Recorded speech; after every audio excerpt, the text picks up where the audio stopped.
Vous êtes sur Kivu Morning Post, mesdames et messieurs, bonjour, bienvenue à suivre ces flash infos de ce jeudi 20 mars 2025. Le volcan Nyamulagira est entré en éruption ce soir en territoire de Nyiragongo dans la province du Nord Kivu. Selon les témoins oculaires, la lave se dirige vers le parc national de Virunga, menaçant gravement la faune et la flore. Et puis les rebelles du M23 AFC ont pris le contrôle tard dans la soirée à ce mercredi de la cité de Walikale Centre, chef-lieu du territoire de Walikale, après des violents combats contre l'armée congolaise soutenue par les Wazalendo selon des sources concordantes citées par Kivu Morning Post. Le président de la société civile fait savoir que cette avancée du M23 a provoqué un déplacement massif de la population, aggravant ainsi la situation humanitaire.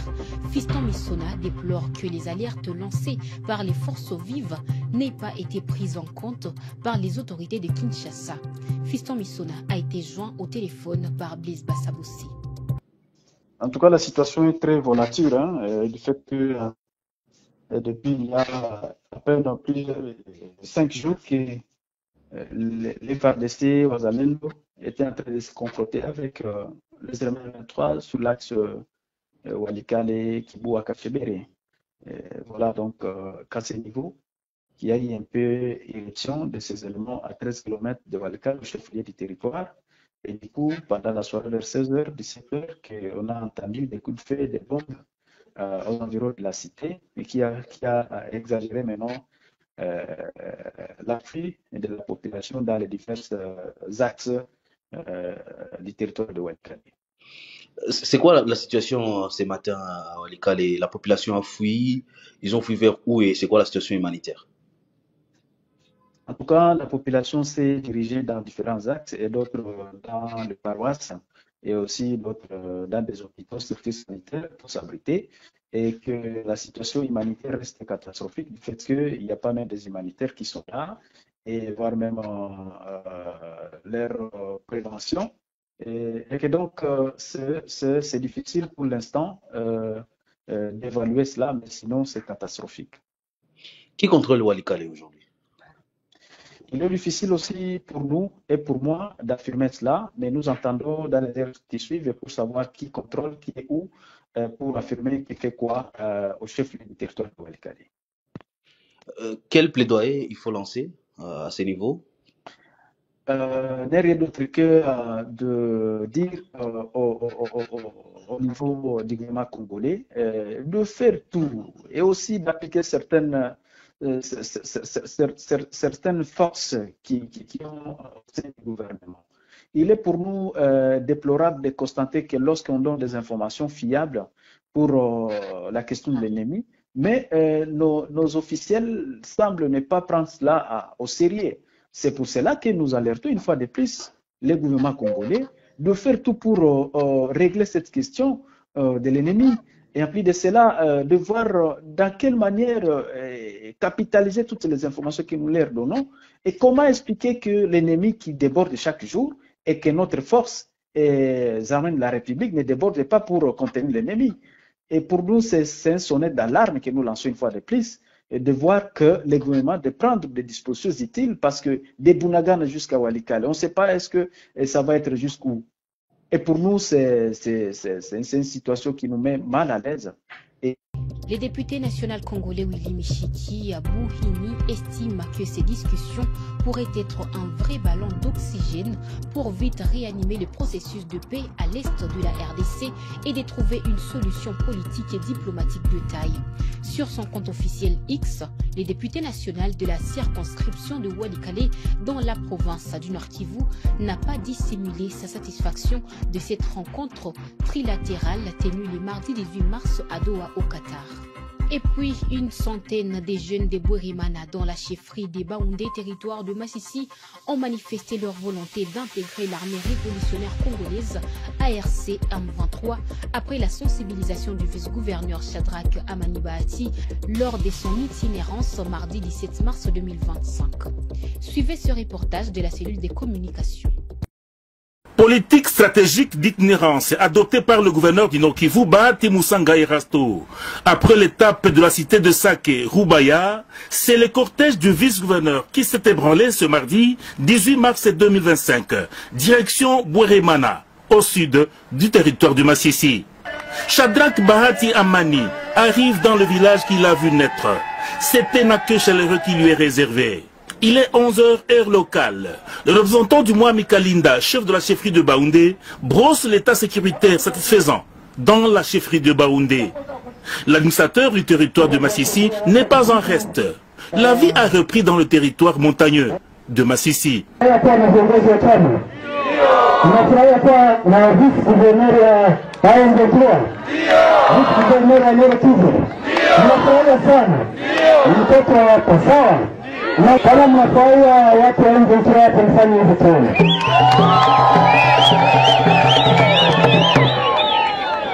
Prenant la parole, le coordonnateur des mobilisations et recrutement, Gafi J.C. Mikoé, est ravi du maintien de la sécurité dans les milieux. C'est le résultat des efforts des jeunes qui se sont sacrifiés pour intégrer l'armée révolutionnaire congolaise de l'AFC M23 à la tête le général Sultani Makenga.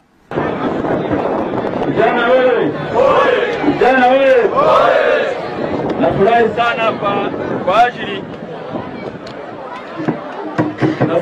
kwa ajili ya decision nzuri ambayo mmekamata, decision ya kujitoa juu wazazi wetu waendelee kuwa na amani na nchi yetu ikurudishe dignite. Dignite ya nchi yetu ilipataga shida mingi sana sababu ya viongozi mbaya.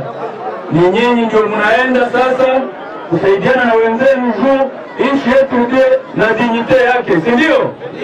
Mnafurahisha sana. Occasion faisant le larron, le vice-gouverneur a, au nom du gouverneur, présenté le vive salutation des cadres de l'AFC M23 à la population de Bweremana et ses environs, avant d'aborder 3 points essentiels, à savoir la sécurité, le vivre ensemble et quelques attentes de la population sur les plans de développement. Bientôt, l'eau et l'électricité à Bweremana, a-t-il rassuré. Ilikuwa nasema kuwa wakubwa wa chama kuanzia kwa coordinateur wetu wa chama Mzee Nanga, General Sultani Makenga, coordinateur adjoint Bertrand Bisimwa na liwali wa jimbo walisema tuweze kuwapresente salamu za kwao. Mnazikubali? Ndio. Kama mnazikubali mnaweza kuja. Aliweza kusema shida ya kwanza ni dawa ndani ya hospitali ya Kiroche, na waza hiyo niliweza kuisikia na itaweza kujibiwa. Ya pili aliweza kusema juu ya maji, hakuna maisha bila maji, na hiyo shida liwali iko nayo ndani ya roho yake. Kama vile mnajua, hiyo ombi iliweza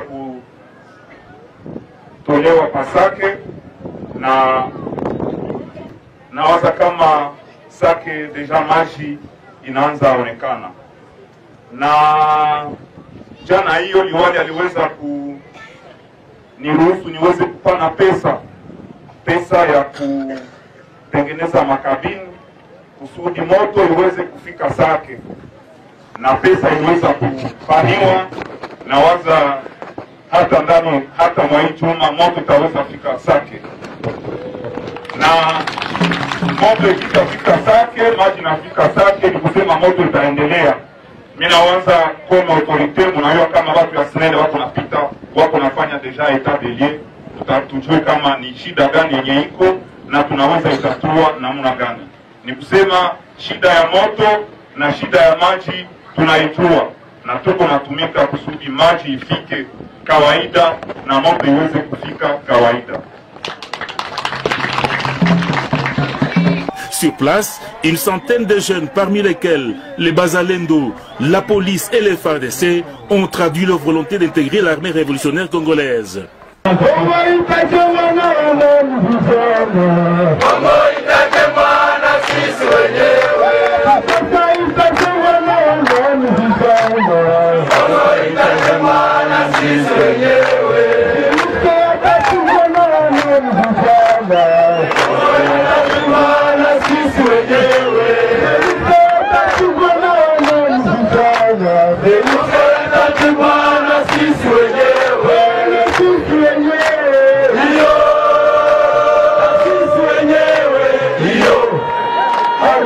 dernières ont été accueillies aux bras ouverts par le vice-gouverneur Shadrach Amani Bahati, à côté de qui le coordonnateur de la mobilisation et recrutement Gafi Chisemi Koré.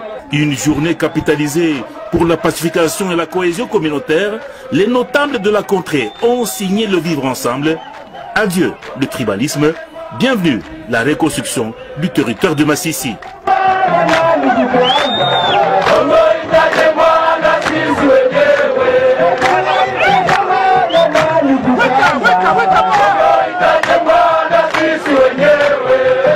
Messieurs et dames, c'est la fin de ces flash infos sur Kivu Morning Post Télévision. Nous vous remercions de votre fidélité.